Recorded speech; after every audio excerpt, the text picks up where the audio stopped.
Hello once again, everybody.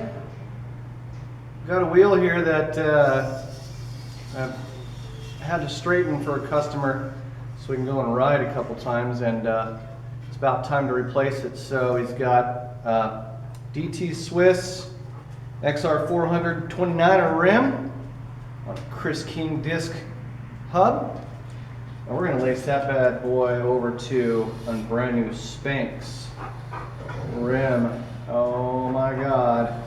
It's the 29S Trail. Looks like the O2Y or something like that. And it says Oba. No, Uba. It's Uba. Alright, let's change this out. Now the first order of business is we've got to get all the stuff off the hub. So I'm going to take the disc off first. You can take the cassette off first if you'd like, or the disc off first if I'd like, because that's what I'd like to do. It's whatever you prefer. So let's take this off. And let's get the cassette off.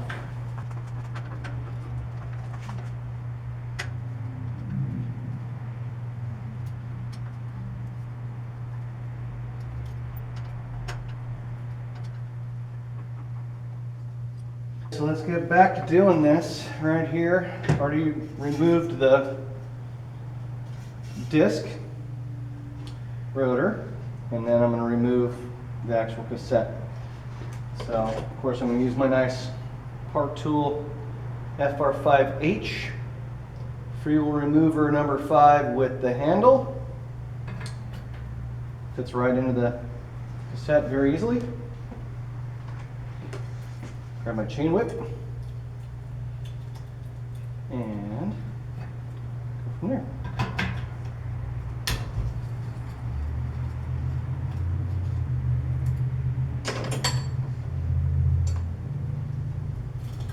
Super simple and super easy when you've got the right tools.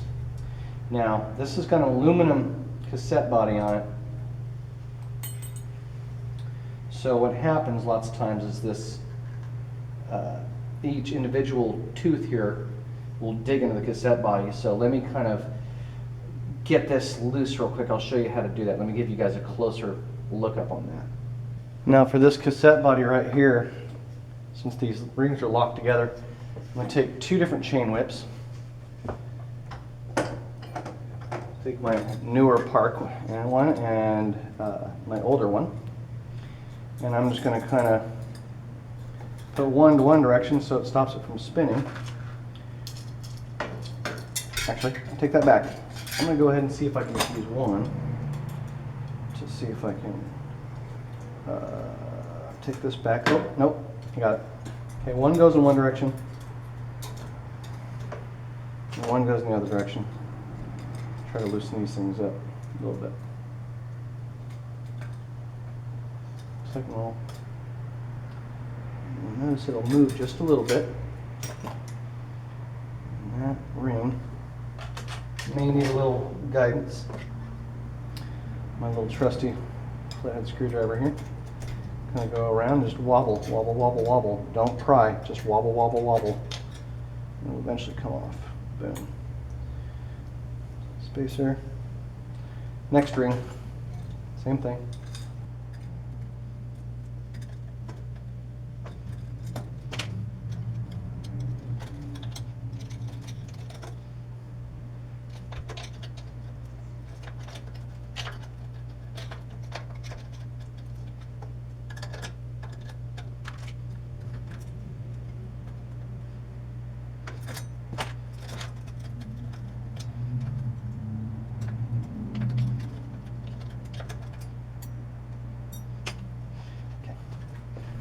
I don't know if you guys can see that, but that cassette body itself has got a bunch of stuff dug into it. I don't know if you can see that right there. That keeps the cassette from coming off. It digs the splines of the cassette into the splines of the cassette body. I'm going to get the rest of this thing off, and I'll show you what it looks like when it's off.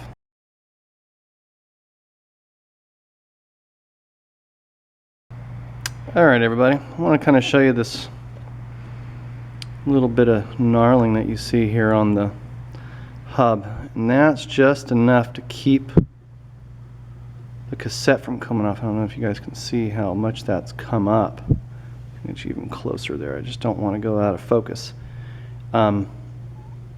This is very, very common on an aluminum Freehub bodies. Now Chris King, of course, does make a chromoly one.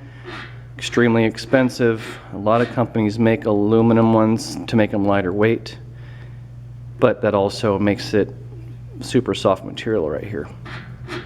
So I'm going to show you a real quick trick on how to kind of save this until he's going to need to actually get a chromoly Freehub body. So let me show you that real quick. So I'm going to show you guys one of my tricks to getting that smoothed down. It's not really a trick at all. It's called a file.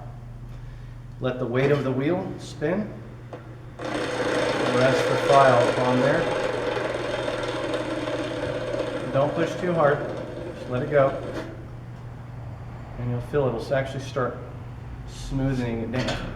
And if you think it's not doing a good enough job of gnarling it down, you can always grab something with a little bit more grit. I like this one because it's really smooth. It's going to make it almost like a mirror finish when it's finished.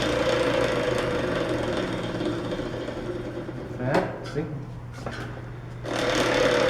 Their aluminum is actually very hard on the Chris King stuff, but of course when you're digging into it with sharp, hardened chromoly or hardened steel cogs, that's what'll ruin it. Alright, so that's my trick for getting that all nice and smooth. Actually starting to feel pretty good. I should be able to get the cassette back on there. I don't want to remove too much material because then that'll make it where the cog will actually dig into it even further, and then the cog alignments when you're shifting will start going off by a couple mil, or fractions of mil. So let me take care of the rest. Proper measuring tool for the rim. I think these are made from Wheelsmith, I think is who these are. They're fiberglass rods. From end to this end's 350. Do that by 2, that's 700. And then I was measuring the ERDs here. The original ERD says 606. I measured out to 602. This new one right here on the new rim says 591. I measured at 594. It's always good to measure it to effectively measure out the ERD. A hole opposite next to the valve, and then the welds over here.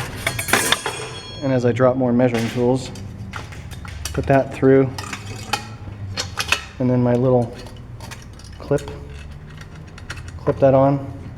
So basically, if this was end to end all the way around, that'd be 700 millimeter from where those ends touch in there, like basically like the end of the nipple is going to be touching in there. And then I measure this, and that right there to me says 106 millimeters.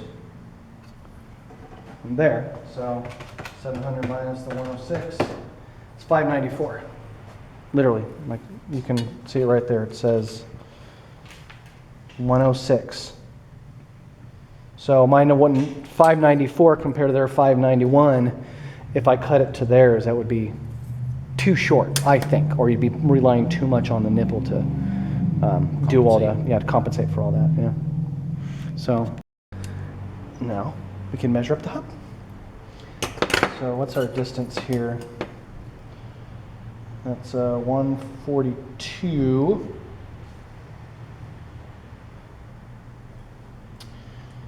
So our flange offset from a 142, kind of eyeballing it.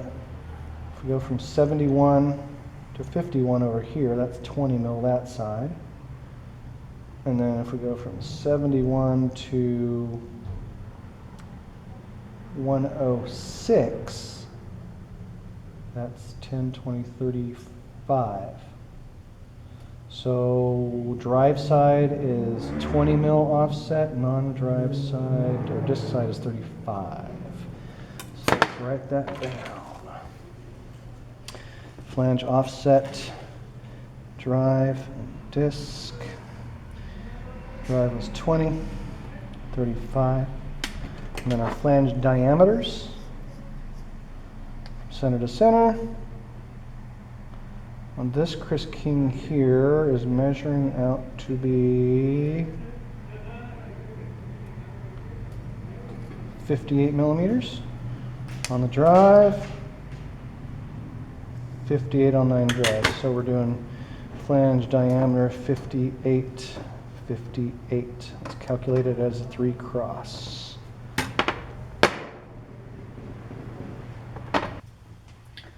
At the good old spoke machine here, got my measurements that I need for this wheel. The original spokes were 292s and 293s. I need 287s and 288s. So I'm going to go ahead and cut those down. Find out which ones are the longer ones, which ones are the shorter ones. Actually, it really doesn't matter since I'm cutting off so much. But, alright, these are the longer ones. So, I'm going to start with the longer ones. Let me cut all these ones up. 288s, 288, sit right there on the spoke machine. Put this bad boy through. And these are double butted spokes, but since I'm only cutting off just a little bit, I can actually get that going. Feed that through one more time. There we go. So let me finish all these up, and then I'll show you what I'm going to do with the rest of the wheel. Let's see if I can start getting these wheels all laced up right here.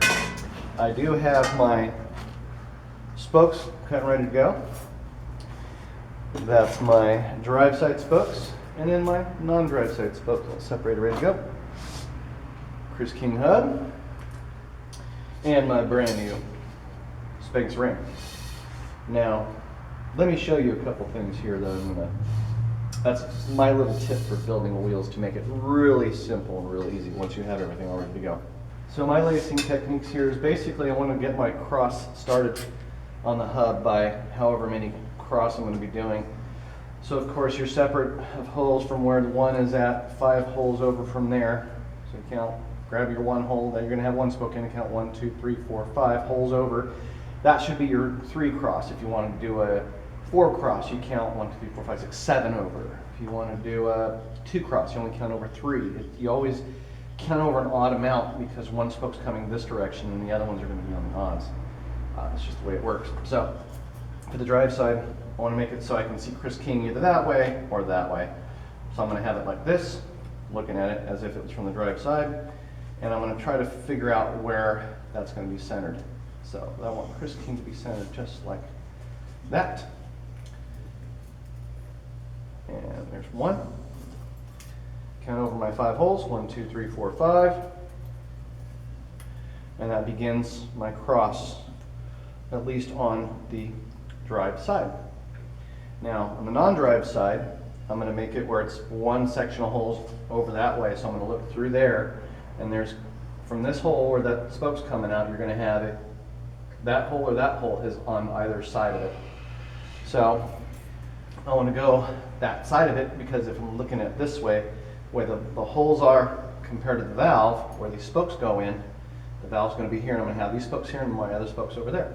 So I'm going to count it over, push it through that way. This one, another 5 holes over. Should be exactly the 1 hole over the side from the other one on the opposite side there. And boom, now I've basically got my crosses ready to go. Now I'm going to go ahead and start feeding it into the rim, find the valve hole. Now I like to have it where it says this on the drive side, and then the O-Ba on the non-drive side. I like the way that looks on the drive side. So I'm going to put my thing over here. Start with my 2 there, and then my other 2 are going to go in the other holes like that. Had to grab all the nipples. So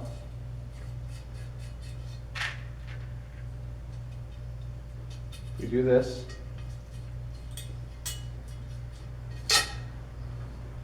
across them. Guide them into the holes properly. Come in. One.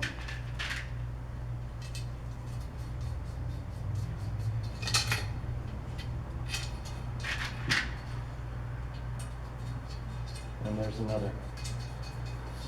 Now, as long as you follow that same pattern all the way around on both sides, you shouldn't ever be able to screw it up. I've had customers who I've shown how to do this because they want to learn how to build wheels, and they've come in and it's all laced incorrectly. So there is a margin of error when it comes to something like this. But I'm going to go ahead and start feeding in the spokes for the drive side. And I like to come in from the outside and go in, do the drive side first and then do the non-drive side. And then once you have a whole bunch of spokes in there, it's easier when you can feed the spoke through the back of this here and then pull it over and weave it through once you've got a whole bunch of spokes in here.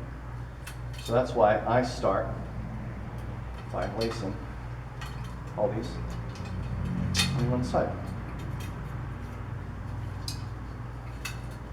Now these are double-butted spokes, so they kind of slide through a little easier than some spokes. Straight gauge spokes sometimes don't slide through as easy. And now if you notice, I'm only putting in every other hole because I'm only going to do the inside direction first, and then I'll continue on the other side. And as long as I follow the pattern from that one to that one, and go skip, not that hole, skip that hole. So, right there. Follow that pattern all the way around, and then do the other side. I've got all this laced up where the spokes are coming into the hub on both sides. And I've also got my cross set up ready to go, the valve hole. So now if I just follow the pattern, I shouldn't have any issues of doing that. So what I'm going to do is go through it. And of course I'm using the proper length spokes. Always make sure you use the proper length spokes. Measure 5, 6, 7 times if you have to, because once you cut a spoke down, or anything down for that matter, there's no way of putting the stuff back on there unless you're the best welder in the world, and then you're still going to have a very weak spoke. So there is all those. Now you just kind of go around and put these behind every one of those. Let me do it this side, and I'll do it the other side, and you'll see what it looks like when I'm all finished and ready to go. Well, I got the wheel all laced up, all loosey-loosey, and what I like to do is tighten these things up at a certain order. Quick rundown. I've got these threaded on, the nipples are threaded on just enough so I can still see some of the thread. So I'm going to go on the drive side and I'm going to screw all these down until the threads disappear. I'm going to do the same thing on this side. Then I'm going to go back over this side, and I'm going to do a few turns on each nipple, and I'm going to do a few turns on each nipple.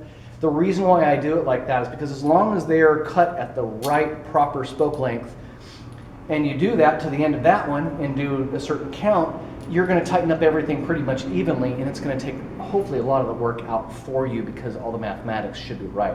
And as long as you keep going in that order, you should be just fine. So if I take this thread and then have it to where I don't see any more threads, then that's where I need to know where it's going to go. Let me give you guys a little closer look into this. And I don't know how well this thing can focus in, but if you can see right there, let's see if it focuses in at all in there. The nipple, then there's a little bit of thread left over. And then if I take my spoke nipple driver and I screw that in, basically till those threads disappear all the way around, I should be able to keep the rim in round and hopefully not too bad out of true as well. So let's continue on with that. Go all the way around until the threads disappear. Let me do this side and then let me do the other side after I just get all the threads disappear, and then we'll go from there. Well, I've tightened up all the spokes to the point to where all the threads have disappeared.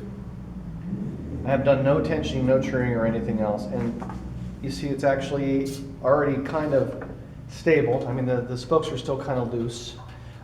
Using the shorter spokes, when you bottom out onto the threads, you're pretty much tightening it on there anyways. On the longer, on the shorter nipples, you'll tighten up much quicker than if you have the longer nipples.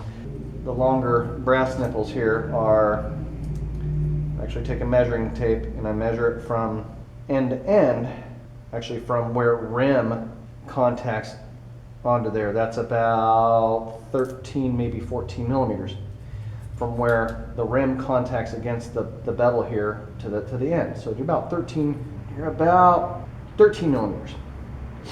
And on this one, from where that goes in there, you're about 9 millimeters. So it's a 4 millimeter difference, which is huge because every millimeter can pretty much mean 1 to 2 threads on a nipple. So I'm going to go ahead and start kind of truing this thing up a little bit, since I can see there's a couple spots that need to kind of come up, kind of come down. And then let me show you how it looks once I've got it mostly trued. Now I've gone ahead and done a little bit of truing on this wheel. You notice it's a little bit of hop in there, but I've trued it most of the way. Now before I put any more tension on it or anything else and continue truing it, one thing you have to do, a lot of guys go in there and they grab these spokes and they sit there and stretch them like this, stretch them like this. No need to do that. Grab your thing and do this. You've got this spoke's coming out and going over. Do that. Go around all the way and take that little bit of bend out of the elbow that's right there and force those things to be even straighter on both sides. And if you notice, I'm not using anything metal. I'm actually using a plastic tire lever. Now watch. It's a little bit out of true, but you know, of course, I'm using used spokes, so that makes it a little bit easier, I guess. When you're using brand new spokes, it's very important to stretch out like that. And whenever you're done truing it and tensioning it, you take it on the ground and you push on both sides of the wheels. And then you check it again to pre-stress it, because once it goes on the bike, you're going to stress everything, and then all the spokes are going to start setting and getting in their own little places. So that's my little tip. Take plastic tire lever, something plastic, you know, something. I mean, even this is a galvanized or kind of a soft lever from Park. That even works too. It's just, it can scratch, especially if you have powder coated or colored wheels or colored spokes, sorry. You can do it like that. But that's my tip for the day. Now I've trued the wheel up quite a bit. Just went around, and of course after I stretched the spokes out, maybe you notice they're still a little bit loose. But the rim itself is actually pretty straight. What I like to do is, once I get it as straight as possible, well, not as straight as possible this way, but kind of get it, you know, where it's not jumbling around everywhere and there's a little bit of tension on the spokes, I try to get the hop out of it. And as I'm getting the hop out of it, I'll look from the side-to-side tension or the side-to-side indicators on my truing stand here to tell me where it's going at as I hear it rubbing on the bottom here. So it'll rub down. If it, you know, all of a sudden you hear a scraping and it's going that direction, you know you need to tighten up these spokes. All of a sudden it's going that direction, you know you need to tighten those spokes. If it's just going down, it's not going left or right, you know there's going to be a section of both left and right, or drive side and non-drive side spokes that you're going to have to tighten. And that's basically what I've done. And it's relatively pretty straight. I mean, it's almost a rideable wheel. It's just it doesn't have enough tension on it. So I'm going to go around and probably put a full turn on the drive side, a full turn on the non-drive side, then I'm going to take it off and I'm going to stress test it by putting it on the ground and double doing it on both sides. And I'll show you guys that in just a second here once I'm done that. Well, I'd hate to cut this video short, guys. I've had to do a little bit of work on this wheel already. You know, got a little bit of tension on it. I'm going to have the tension up really, really well. I got the rotor on. I got the cassette on. The whole 9 yards. It's just been a busy day here at the shop. Got a lot of customers coming in, and when you run the shop by yourself, it gets really, really, really busy. I've actually been working on this bike, or this wheel, for 3 days now. One day was tearing it down and dealing with customers. Another day was getting all the spokes cut and prepped, and then dealing with customers all day. And then today, I finally got the thing laced up and on here. Even though it's been a slower day, today's a Monday. Saturdays and Sundays I get slammed, and Mondays is catch-up day. So I'm almost caught up, and there's going to be 2 of us here tomorrow. So I'm going to get this thing all squared away. Thank you so much for watching, guys. I hope any of my tips that I've given you help. I'll be building more wheels, and you'll be seeing more tips and tricks and all that stuff of what I can show you guys to maybe help you build wheels a lot easier, faster, more efficient, and just make it a little bit more understandable on the whole kind of, not the science behind it, but the physics behind it, which is part of science. So thanks for watching, guys.